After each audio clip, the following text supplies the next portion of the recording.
پەیتا پەیتا لە ماڵەکانیان دێنە دەرەوە بۆ ئەنجامدانی سونەتی نوێژی جەژنی قوربانی پیرۆز بەرەو دەشت هەنگاو دەنێن. ئێرە ناحیەی قەسرەیە لە دەڤەری باڵەکایەتی.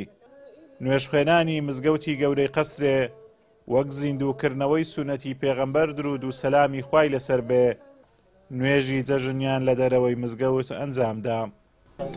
ئەوەی کە من بە تێگەیشتنی من دەبێت لە دەرەوە بکرێت بە جۆری ئەو فەرمودانێکە هەنە لە قورئان و لە سونە ئەوەی هاتووە چ دەکات لەسەر بکە نوێژی جەژن چونکە پێغەمبەر یەکەم جار کردووی سەلام ئەویش هەموو نوێژەکانی لە دەرەوە کردووە تەنها یەک نوێژەی بە باران و قوڕ بردێ مزگەوتێ باقیەکەی دیکە لە 19 نوێژی 18 نوێژی لە دەرەوە کردوون لە بەخاتێ ئەو ڕێبازی پێغەمبەر سەلامی خواسته و ڕۆزی نوکردی ئەو ڕێبازی پێغەمبەر کە من بە پێویستی زان بەڕاستی چونکە نوێژی جەژن وهانێک کە خەڵک چاوی دەکات زۆر گەورەیە زۆر لەو گەورەترە و حکمەتەکانیشی زۆر زیاترن وردەکاریەکانیان زۆر زیاد کە خۆی گەڵساکردن بەڵام داخی گرام کە بەڕاستی ئێمە دوورین لە وردەکاریەکانی ئەو عیبادەتە گەورە بەڕاستی لەبەر ئەو بەڕاستی ویسپان کە زیندووکەرەوە هیوادارم ئینشاءالله خەڵکیش چاو لێمە بکە بێگومان خێران دەگاتێ.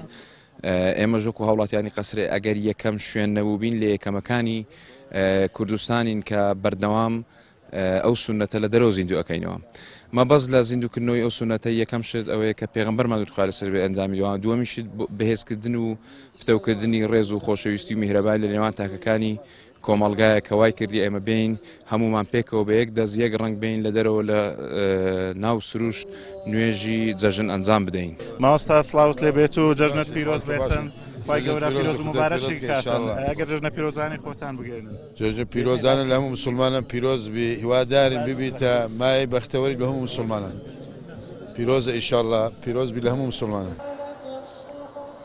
هاوڵاتیانی ناحیەی قەسرێ دڵخۆشن بە زیندووکردنەوەی ئەم سونەتەی پێغەمبەر درود و سەلامی خوای لەسەر بێت بە ئەنجامدانی نوێژی جەژنەکان لە دەرەوەی مزگەوت و داوا دەکەن شوێنەکانی دیکەش ئەم سونەتە زیندوو بکەنەوە. الحەمدولillah ئێمە دڵخۆشکەرین پەیوەندی خزمەتی و کۆمەڵایەتی نوێ دەکەینەوە دووپا دەکەینەوە لێرە جەژنە پیرۆزە یەکتر دەکەین گەردە ئازایی یەکتر دەکەین. زۆر خۆشحاڵن کە لێرە جەژنانە ئەنجام دەدەین و داوای گەردن ئازایی لە یەکەکەین و تۆقە و جەژن و هەروەها پیرۆزبایی لە یەکتر دەکەین کە لێرە لە دەرێ تام و لەزەتێکی تایبەتی هەیە بەڕاستی. سەرکەوتو بوون مسلمان بەسە بێ باوەڕان داخوای گەبەسەیانێکی ئیشاڵڵا هەموو دەمە هە سەرکەوتوە بین ئیشاڵڵا کوردستانی هەر ئاوەدان و هەموو دەبێ ئیشاڵڵا خێرخوازی چاشتی ئەبیت و ئەسانی بەدینی لێپەرەوەیدا بێ ئیشاڵڵا پیرۆزی لە هەموو لایەکی زۆر مەمنووی تووشین. نوێژخوێنان دوای ئەنجامدانی نوێژ و وتاری جەژن تەوقە و گەردەن ئازادیان لە یەکتر کرد. دواتر بۆ ئەنجامدانی جەژنە پیرۆزە و بەجێگەیاندنی سونەتی قوربانی بەرەو ماڵەکانیان گەڕانەوە.